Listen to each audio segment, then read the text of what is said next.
নমস্কার, আমার নাম সুমন চক্রবর্তী। আমি রায়গঞ্জ থেকে বলছি।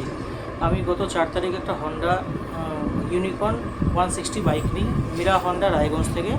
সেটা হচ্ছে লোনের দ্বারা আমি লোন করিয়েছিলাম গাড়িটার আমি ইন্স্যুরেন্স নিজে করেছি। আমি শুধু আরটিওর খরচ আর এক্স-শোরুমের ওপর গাড়িটা নিয়েছিলাম। এখানে কিছু স্ক্যাম হয়েছে, সেই স্ক্যাম ধরা পড়ে আমাকে কিছু টাকা ফেরত দিয়েছে ওরা। এবার সেই স্ক্যামগুলো কী হয়েছে, এবার সার্ভিসেও স্ক্যাম পড়েছে। আমি টোটাল কী হয়েছে আমি বলছি, একের পর এক এরা মীরা হন্ডা কী স্ক্যাম করে বসে আছে। আপনারা প্রথমেই বলি, আপনারা যদি কেউ ক্যাশ টাকায় গাড়ি নেন তাহলে স্ক্যামটা একটু কম হবে।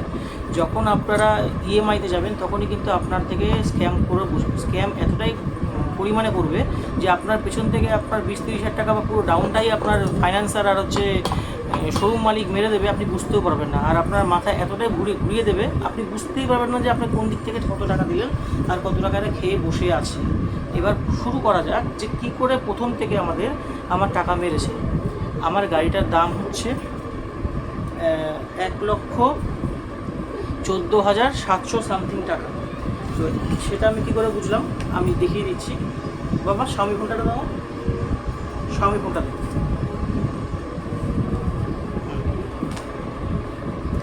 এবার এখানে আসি, এটা আমার বাইক দেখো অ্যাপ।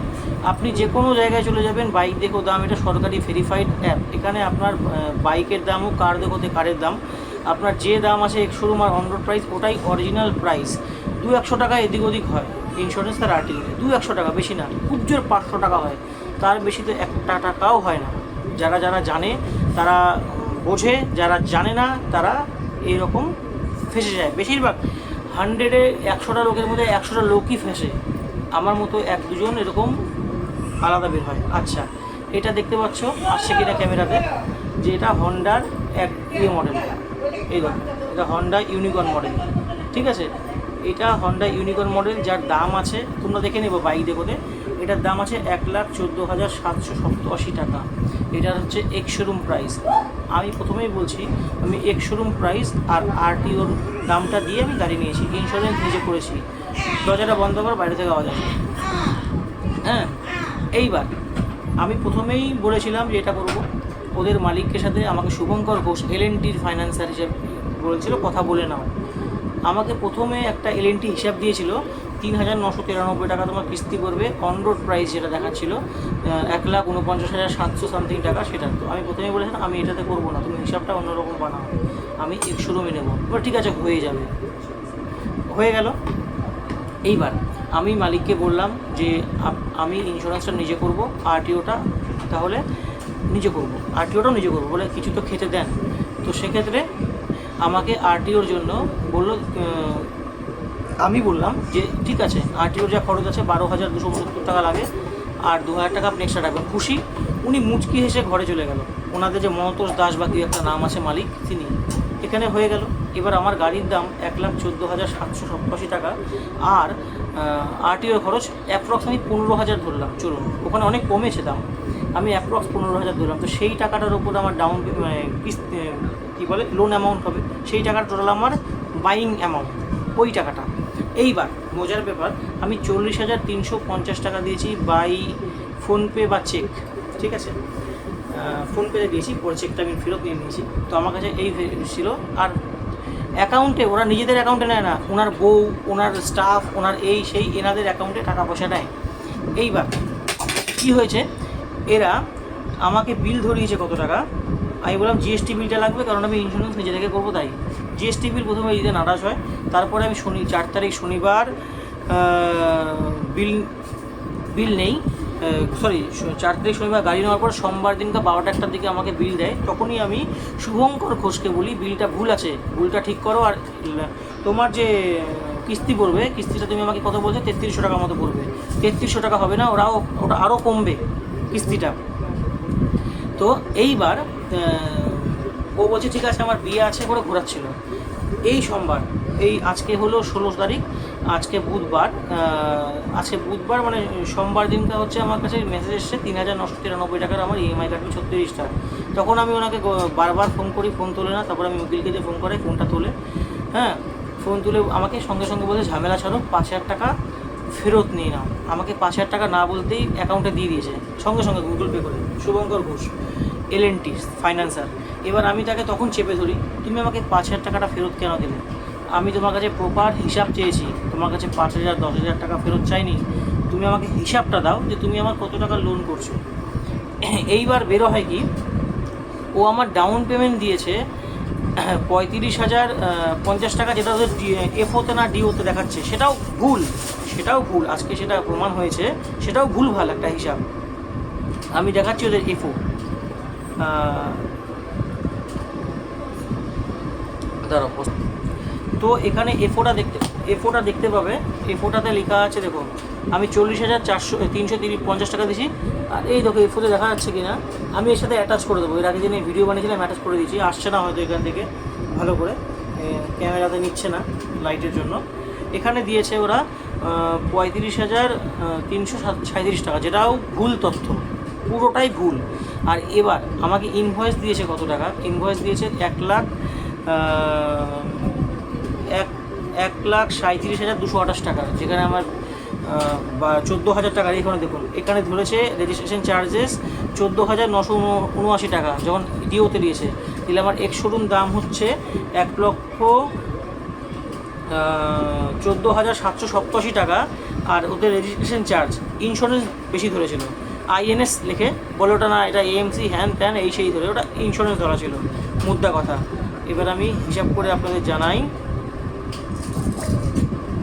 বলছি যে এটা কত টাকা হয়েছিল। আমার ইএমআইটা মানে লোন অ্যামাউন্ট কত হতো সেটা আমি বলছি, 1,14,787 টাকা, যোগ হচ্ছে রেজিস্ট্রেশন চার্জ 14,969 টাকা, এটাই গাড়ির দাম, ঠিক আছে। এটা হচ্ছে 1,29,766 টাকা, এটাই অরিজিনাল আমার loan amount, total loan amount না, মানে টোটাল আমার বাইং অ্যামাউন্ট। এরপরে আমি দিয়েছি 40,350 টাকা, এখান থেকে যদি মাইনাস করি 40,350 টাকা, সেক্ষেত্রে আমার লোন অ্যামাউন্ট হয় 89,416 টাকা। প্রথমে ওরা আমার ডাউন পেমেন্টে 5,000 টাকা মেরেছে, আমার লোন অ্যামাউন্ট করে দিয়েছে 1,11,702 টাকা, ওটাও দেখাচ্ছি। এই দেখো, যখন এটা মাথায় আমার কাছে আসলো তখন আমার টনক পড়েছে, আমি বারবার জিজ্ঞাসা করার পরে আমাকে বারবার ঘুরিয়েছে। ভিডিওটা লম্বা হবে কারণ এদের প্রচুর স্ক্যাম, আপনারা গাড়ি কিনতে গেলে সাবধানে গাড়ি কিনবেন, হিরো যে কোনো শোরুম থেকে। এই দেখুন ভিউ ডিটেলস, এই দেখুন 1 লাখ আসছে কিনা, আমি এটারও স্ক্রিনশট দিয়ে দেবো। 1,11,702 টাকা এদের অ্যামাউন্ট দিয়েছে। আচ্ছা, কালকে যখন চেপে ধরি আমার ইন্স্যুরেন্সের, ওটা ইন্স্যুরেন্স ধরেছো। এবার ইন্স্যুরেন্সের ধরা প্রথমে ধরেছিল না, আমি বললাম বিলটা দিন, আমাকে তো শুভঙ্কর ঘোষ সোমবারই বিলটা পাঠিয়ে দিয়েছে। আমি শোরুমে গিয়ে বলছি আমার যে গাড়ির বিলটা দাও, তো আমাকে বিলটা দেয়নি, বলে বিল হয় না। বললাম ঠিক আছে, বিলটা আমি PDF করে পাঠাচ্ছি, আমাকে প্রিন্ট আউট দেয়, প্রিন্ট আউট বের করে দেয়। তারপরে ওদের সামনে সেলসম্যান বা যারা থাকে আর কি, বললাম এটা INS লেখা আছে, এটা কী জিনিস আছে? বলছে এটা ইন্স্যুরেন্স আছে। বললাম কী বললে? ইন্স্যুরেন্স আছে। বললাম আপনাদের ম্যানেজার প্রদীপকে ডাকুন আর মালিককে ডাকুন। বলে না, ওর যখন ডাকলো প্রদীপ আর এসে, তখন এরা বলছে না এটা ইন্স্যুরেন্স, এটা AMC টেন্সি। বলে আমি অশিক্ষিত মূর্খ নয়, আমার গাড়ি আপনাকে সোজাসুজি বলেছিলাম আমার RTOর দামে নেবেন আর এক্স শোরুম দামে নেবেন, আমি তার উপর গাড়ি নেব। প্রথমত এই টাকাটা ওরা মেরেছে, আমাকে কালকে সেই ইন্স্যুরেন্সের টাকা ফেরত দিয়েছে। 5,000 টাকা আমাকে আগেই শুভঙ্কর ঘোষ দিয়েছে, আর এরা টাকাটা ফেরত দিয়েছে। শুভঙ্কর ঘোষ কেন ফেরত দিয়েছে এবার বলি। আমি 40,350 টাকা দিয়েছিলাম, ঠিক আছে। 40,350 টাকার জায়গায় ওরা 35,000, ওদের হিসাবে 35,050 টাকা ওরা এফও দিয়েছে, মানে ডাউন পেমেন্ট ধরিয়েছে। তাই 5,000 টাকা আমাকে ফেরত দিয়েছে, 5,017 টাকা ওদের হিসাবে পাবো, কিন্তু আদেও তা না। ওরা ডাউন দিয়েছে 15 থেকে 20,000 টাকা। কারণ বলছি, আমার যেখানে হচ্ছে লোন অ্যামাউন্ট হবে 89,000 টাকা, আর ওদের একটা চার্জ কাটে, যেটা ফাইন্যান্স করলে একটা ফাইন্যান্সের চার্জ, একটা হাইপোথিকেশন চার্জ কাটে, সেটা খুব জোর 3500 টাকা কাটে, তার থেকে 1 টাকাও বেশি না। আর প্রত্যেকটা শোরুম যে ফাইন্যান্সকে বসতে দেয় তার জন্য একটা 3,000 থেকে 9,500 টাকা পর্যন্ত ওদের কাছ থেকে স্ক্যাম করে, আর তার জন্য ফাইন্যান্সের 500, 2,000, 5,000 টাকা এর একটা ফাইন্যান্স হয়। ফাইন্যান্সের ছেলেটা যে করে, যে আপনাকে ঠকাচ্ছে, আপনার ভুল ভাল এদিক সেদিক, ওদের কোনো সোজা হিসাব দেখাবে না, আপনাকে এরকম ঘুরিয়ে বেঁচে, মানে এরভাবে খাওয়াবে না, এইভাবে ঘুরিয়ে খাইয়ে আপনার ভাগ কোন দিক দিয়ে করে দেবে আপনি নিজেও বুঝতে পারবেন না। করেছে এইবার আজকে যখন ধরা পড়েছে, আজকে ধরা পড়ার পরে আজকে আমাকে 6,500 টাকা, গতকাল 7,400 টাকা, শুভঙ্কর আমাকে 5,000 টাকা, এই আমাকে টাকাটা ফেরত পেয়েছি। এবার শুভঙ্করের সাথে বসা হবে। শুভঙ্কর যে আমার কাছ থেকে 7,200 টাকা ওদের প্রসেসিং ফি, এখানে যে ওদের ডিও দেখাচ্ছে, ডিওতে দেখাচ্ছে 7,300 সামথিং কি 7,500, এই টাকাটা এক্সট্রা আমি এখানে হিসাব করলে বলতে পারবো, এই টাকাটা দেখাচ্ছে। তারপরেও ও আমার কাছে 89,000 টাকার জায়গায় আমার কাছে 1,11,702 টাকা কেন লোন করলো সেটার কে দেবে। আর সবথেকে বড় কথা, আমি যেহেতু 40,350 টাকা দিয়েছি, আর আমার গাড়ির প্রেক্ষিতে আমার লোন অ্যামাউন্ট কী বলে 89,000 সামথিং টাকা হয়, আর তার সাথে একটা প্রসেসিং ফি, এই প্রসেসিং ফি বলছিলাম আমি ওকে, আমার প্রসেসিং ফিটার ওপর আমি কিস্তি চালাবো না, আমি চক্রবৃদ্ধি সুদে টাকা দেবো না, তোমার প্রসেসিং ফি কী আছে বলো, আমি সেটা তোমাকে ক্যাশ টাকা দিয়ে দিচ্ছি তোমার অফিসে বা তোমার কাছে, কী করবা তুমি সেটা প্রসেস করো, আমি প্রসেসিং ফির ওপরে কোনো রকম জিএসটি এসে দেবো না, লোন টানবো না। কিন্তু প্রসেসিং ফি তো দূরের কথা, ও 89,000 টাকার জায়গায় ও আমার 1,11,702 টাকায় নিয়ে চলে গেছে আমার লোন অ্যামাউন্ট। এবার কত বড় স্ক্যাম, এবার ভাবুন। আপনি যদি একটা গাড়ি কিনতে চান, আজকে আপনিও গাড়ি কিনতে গেলে এইরকম করে ফাঁসায়। আপনারা যখনই গাড়ি কিনতে যাবেন তো এই রকম সব রকম দিক থেকে পর্যালোচনা করে দেখবেন যে আপনার গাড়ির কত টাকা খেয়েছে। আজকের ঘটনা এবার আবার নতুন করে বলি, ভিডিওটা কালকে আমি অল্প করে ছেড়েছিলাম, ভেবেছিলাম শুভঙ্কর ঘোষের সাথে বসা হবে তারপরে ভিডিওটা করব।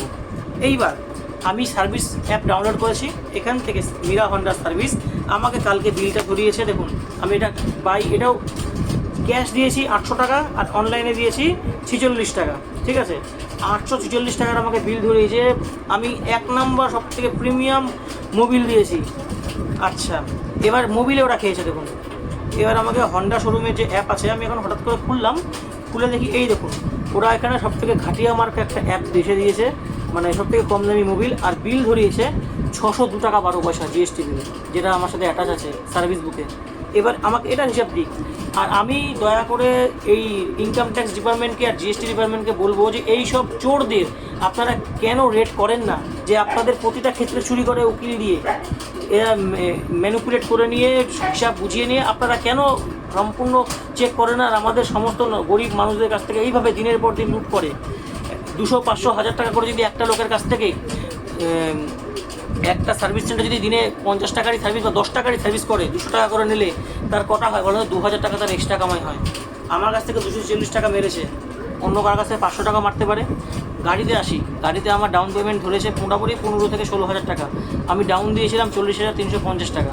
তাহলে একটা গাড়ির উপর থেকে এরা কত টাকা মারলো, একটা ফাইন্যান্সার কত টাকা মারলো, আপনি কত টাকা ফেরত দিলেন? এখন দেখুন আমি 1,11,702 টাকা হয়েছে, আমি ফেরত দিচ্ছিলাম আমার ডাউন পেমেন্ট করে। আমি হিসাব করে দেখি আমার গাড়ির দাম 1,14,000, আমি ফেরত দিচ্ছি 1,84,85,000 টাকার মতো। মানে আপনি জাস্ট একটা হিসাব করে দেখুন আপনি কত টাকা ফেরত দিচ্ছেন। আর আপনি একবার যে কেউ লোক একটা নতুন গাড়ি কিনতে চায়, কে কিনতে চায়? গ্রামের থেকে লোক বা উঠতি বয়সের লোক, 18 পার হওয়া, 21 পার হওয়া একটা ছেলে কিনতে চায় নতুন গাড়ি, একটা এক্সাইটমেন্ট থাকে যে নতুন গাড়ি কিনতে যাবে, এত কিছু হিসাব দেখে না। কিন্তু আপনারা হিসাব করে দেখুন যে আপনাদের ভেতরে ক টাকা এরা খাচ্ছে। কোনো আপনার কষ্টের টাকা, আপনার এক্সাইটমেন্ট, নতুন গাড়ির এক্সাইটমেন্টে যাবেন না যে কিনতে, আপনি আপনার রক্ত জল করা পয়সা দিয়ে কিনতে যাচ্ছেন। হ্যাঁ, আপনাকে ওরা মাংনা, আপনাকে কেউ কামাই করে দেয় না, আর আপনি মাংনা কাউকে 1 টাকাও আপনাকে বিনা পয়সা কেউ আপনাকে দেবে না। আপনার দুনিয়াতে যে কাউ করবে আপনার কাছে পয়সা নিয়ে কাজ করবে, যে আমি হই আপনি হই, আর আপনিও কারোর কাছে কাজের টাকা পয়সা দেবেন, সেই টাকাটার জন্য আপনার কাছে কিন্তু বুঝে নেবেন। এরপর থেকে আমি বলবো হন্ডা হোক, হিরো হোক, টিভিএস হোক, প্রত্যেকটা শোরুম টাকা মারে, প্রত্যেকটা শোরুম, ঠিক আছে। এই হন্ডা শোরুমকে বলবেন, এই হন্ডা শোরুমের সমস্ত রকম একে বয়কট করুন। হন্ডা শোরুমকে, মীরা হন্ডাকে 1 নম্বরে চোর, রাস্কেল, 3rd ক্লাস লোক, চোর এরা প্রত্যেক। আর এলএনটি ফাইন্যান্স তো বড় চোর। এই 2 চোরে মিলে একদম ওখানে ঘুঘুর বাসা বানিয়ে বসে রেখেছে। ভিডিওটা বেশি বেশি করে শেয়ার করুন আর নিজে সতর্ক হন, সতর্ক থাকুন।